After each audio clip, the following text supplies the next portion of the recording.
Hello everyone, this is me Khushi. Welcome back to your favourite YouTube channel. और यार, आज मैं तुम्हें बस एक चीज़ बोलने आई हूँ कि अभी तुम्हारे मॉक टेस्ट के स्कोर्स इंक्रीज़ नहीं हो रहे होंगे, एंड आई नो दैट।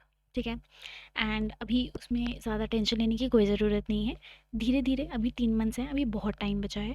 अगर तुमने अभी से मॉक टेस्ट देना शुरू ही कर दिया ना, trust me, that's a big one, क्योंकि अभी आधे से ज़्यादा लोग मॉक टेस्ट देना शुरू कर नहीं चुके हैं। तो अगर तुमने अभी से देना शुरू कर दिया, दैट इज़ इनफ। बस अब तुम्हें एक चीज़ करनी है, दैट इज़ एनालिसिस। अब एनालिसिस को लेके यार मैंने एक बार और वीडियो बनाई हुई है, I will attach the link here. And तुम्हें समझना पड़ेगा दैट दैट इज़ समथिंग जो पूरा गेम चेंजर है। तुम्हें नीट तक तुमने पूरी 11th करी, ठीक है, फिर तुमने पूरी 12th करी। तुम शायद ड्रॉपर हो, तुमने पूरा 11th 12th एक बार और करा हो, तुमने शायद एक और बार ड्रॉप लिया हो, तुमने वापस से करा हो। लास्ट 3 महीने में तुमने उस नॉलेज को कैसे इम्प्लाई करा, that is what all matters. NEET वाले दिन तुम्हें उनमें से कितना याद रहा, दैट इज़ व्हाट मैटर्स। उसके बाद कोई नहीं देखेगा तुमने 11th में कितनी पढ़ाई करी थी, तुमने 12th में कितनी पढ़ाई करी थी, तुमने ड्रॉप ईयर में कितनी पढ़ाई करी, कुछ नहीं पता। बस पेपर वाले दिन कितना पढ़ाई अप्लाई कर पाए, that will change the game. तो मेरी ये बात समझो कि जब तुम्हें एक्चुअली में पेपर ही देना है, तुमने पूरे साल पढ़ाई ही पेपर देने के लिए करी, तो तुम अब पेपर क्यों नहीं दे रहे हो? mock test is paper only. Treat every mock test as if it is your NEET का पेपर।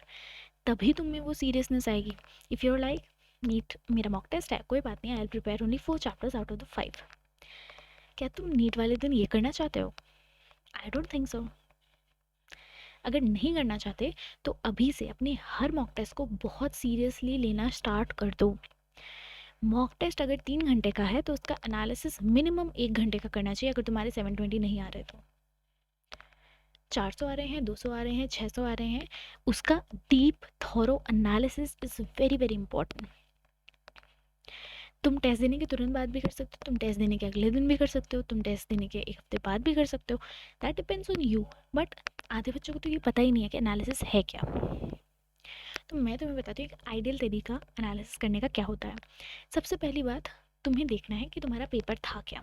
कई बार ऐसा होता है कि हमसे वो क्वेश्चन टेस्ट में नहीं बन पाता, हम दोबारा खोल के देखते हैं तो ओ माय गॉड, इसमें तो करेक्ट इनकरेक्ट वाली गलती कर दी मैंने, ओ माय गॉड इसमें तो ऑप्शन पढ़ने में गलत कर दी, बबलिंग मिस्टेक कर दी। एंड येस, OMR पे पेपर देना शुरू कर दो, that is really very important right now, क्योंकि पेपर तुम्हारा ऑफलाइन मोड में ही होना है। OMR में बहुत मिस्टेक करते हैं बहुत बच्चे, उसकी प्रैक्टिस तुम्हें होनी बहुत बहुत बहुत ज़रूरी है। ठीक है। नेक्स्ट कम्स डाउन टू कि जैसे तुम्हारा लेट्स से 180 क्वेश्चंस हैं, उसमें से तुमने 160 करेक्ट करे। सी 20 तुमने गलत कर दिए, 20 भी नहीं, 15 गलत करे, 5 तुमने छोड़ दिए। सबसे पहले तुम्हें क्या करना है, तुम्हें सबसे पहले देखना है जो 5 तुमने छोड़े उनके सॉल्यूशंस तुम्हें देखने हैं। पहले आइडेंटिफाई करो, क्या ये मुझे आता था? ओके, आता था नहीं आता था, आंसर इट टू योरसेल्फ। क्या तुमने ये टाइम कम होने की वजह से छोड़ा? Again answer that to yourself. क्या ये तुम्हें आता था बट तुमने सोचा कि नहीं गलत भी हो सकता है? क्या तुम्हें इसमें ऑप्शंस के बीच में कुछ कन्फ्यूजन हो गई? क्या तुम्हें क्वेश्चन में थोड़ा सा कंसेप्ट कहीं पे मिक्सिंग मैचिंग हो गई? क्या दिक्कत आई? उसको एक जगह लिखो और सोचो उसके साथ कि ऐसा मैं क्या करूं कि अगली बार मुझसे ये गलती ना हो। और फिर जो तुम्हारे अंदर सोल्यूशन है कि अगर तुम्हें लगा कि यार मैं एक बार एनसीईआरटीज़ की और रीड कर देता हूँ, मैं इसकी एनसीईआरटी लाइन एक स्टिकी नोट पे लिख के अपनी स्टडी टेबल पे लगा देता हूँ ताकि मैं हमेशा इसको रिवाइज करता रहूँ। मैं अपनी मिस्टेक नोटबुक में इसको लिख लेता हूँ ताकि मैं हर बार इसको रिवाइज करके जाऊँ। Whatever you feel that you will do, that is going to help you. अगर तुम्हें लगा मैंने एक बार पढ़ लिया, अब मुझे हमेशा याद रहेगा, ठीक है, तुम वही करो। मैं तो यही करती थी, मैंने कोई मिस्टेक नोटबुक नहीं बनाई थी।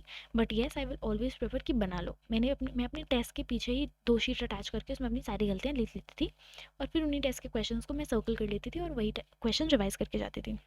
नाउ जो क्वेश्चंस तुमने गलत करे उसमें देखो गलती हुई कहाँ। क्या तुमने क्वेश्चन गलत पढ़ा? क्या तुमने ऑप्शन सारे ऑप्शन नहीं पढ़े? क्या तुम अगेन ऑप्शंस के बीच में कंफ्यूज हुए? क्योंकि मैं सबसे ज़्यादा यही होती थी कि मैं ऑप्शंस के बीच में कंफ्यूज हो जाती थी, फिर मैं तुक्का मार देती थी।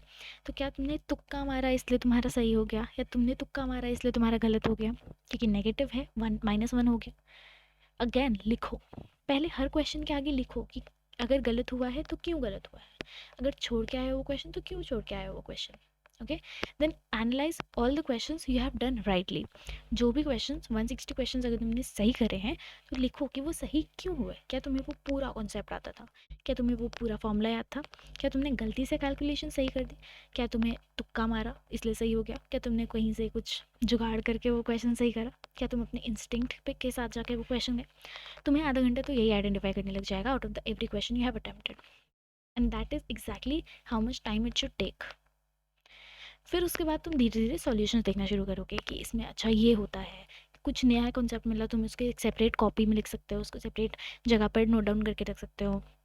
देन एनसीईआरटी में कुछ मार्क कर लेते, जैसे मैं मार्क कर लेती थी, मेरी एनसीईआरटी तुम देखोगे इसमें हर जगह ऐसे ब्रैकेट बना होता था जहाँ से क्वेश्चन आता था और वो मैं गलत करके आती थी। तो next time I am reading NCERT I find those lines and I bracket them कि यहाँ से वो क्वेश्चन था जो मैं गलत करके आई थी, तो फिर अगली बार मैं उसको रिवाइज करके जाती थी। This is the ideal way of analysing.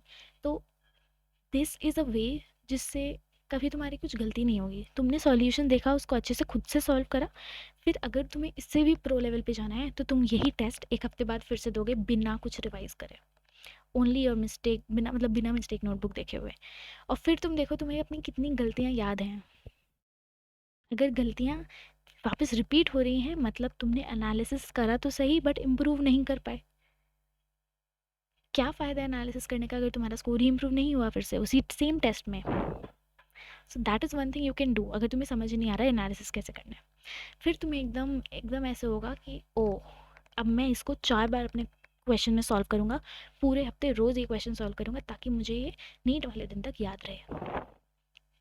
So these are the techniques you can implement. कभी तुमने फिजिक्स पहले कर लिया, कभी तुमने केमिस्ट्री पहले सॉल्व कर लिया, कभी बायो पहले सॉल्व करके देख ली।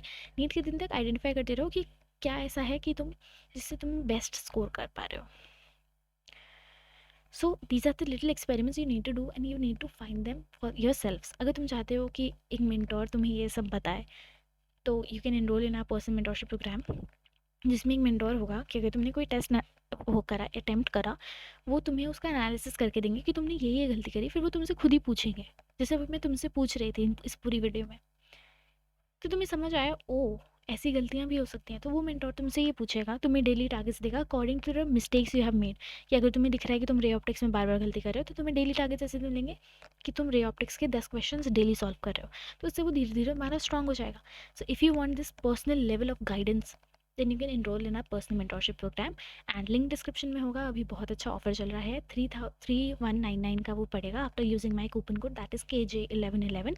1111 is the angel number, you must be knowing it, and I really believe in all this stuff because किसी एक चीज़ पे ट्रस्ट करना बहुत ज़रूरी है, whether you believe in God, whether you believe in some spiritual power, but I believe that there is a supreme power which is guiding us all, and that is why I have chosen this coupon code KJ1111, and you can use it to get additional discount and you can get this 5000 का person mentorship इन 3199 only. ठीक है, 15 days का trial period भी रखा है हमने इस बार because we don't want कि इतने एंड टाइम पे आप कोई भी ऐसा स्टेप लो जिससे कोई भी लॉस हो आपका किसी भी तरह का। तो इफ़ यू वांट कि एक बार ट्राई करके देखते हैं 15 दिन, you can try it for free नहीं, मतलब तुम्हें अमाउंट पे करना होगा प्लस सम सिक्योरिटी अमाउंट। उसके बाद 15 दिन अगर नहीं समझ आया, कुछ भी नहीं अच्छा लगा, तो you can get your money back. ठीक है, सो तुम फर्स्ट डे मॉक टेस्ट दे के देखना, 15 दिन बाद अपने मेंटोर की सारी बातें मान के फिर एक मॉक टेस्ट दे के देखना। तुम्हारा स्कोर जो जंप मारेगा ना, that will give you the confidence and फिर तुम्हें ट्रस्ट बिल्ड होगा। As I said trust is very important. तो ट्रस्ट बिल्ड कराने के लिए हम तुम्हें ये ट्रायल पीरियड वाला ऑफर भी लेकर आए हैं, and you will get your money back if you feel that it is not working for you. Okay, and that's exactly what you need to do. Score ऐसे ही इम्प्रूव होगा, पढ़ते रहोगे पढ़ते रहोगे पढ़ते रहोगे, कोई फ़ायदा नहीं होगा unless you work on your self. खुद ही समझना पड़ेगा कि क्या गलती करी है, उस गलती को ठीक कैसे करें और उस गलती को वापस कैसे ना दोहराएं। Okay, so that's it for the video. कोई भी डाउट आ रहा है, कोई भी कन्फ्यूजन हो रही है कि टेस्ट एनालिसिस में और क्या करना चाहिए क्या नहीं करना चाहिए, मेरा इतना स्कोर आ रहा है उतना स्कोर आ रहा है, बताओ मुझे। कोई भी दिक्कत परेशानी है, I am there for you, and I will bring you some more videos if you want, and tell me what is the main problem you are facing. ठीक है, मैंने मैक्सिमम कोशिश करी है कि मैं इस वीडियो में तुम्हें बता सकूँ कि एनालिसिस एक्चुअली में कैसे करते हैं, and tell me if it help you. Thank you so much for watching, bye.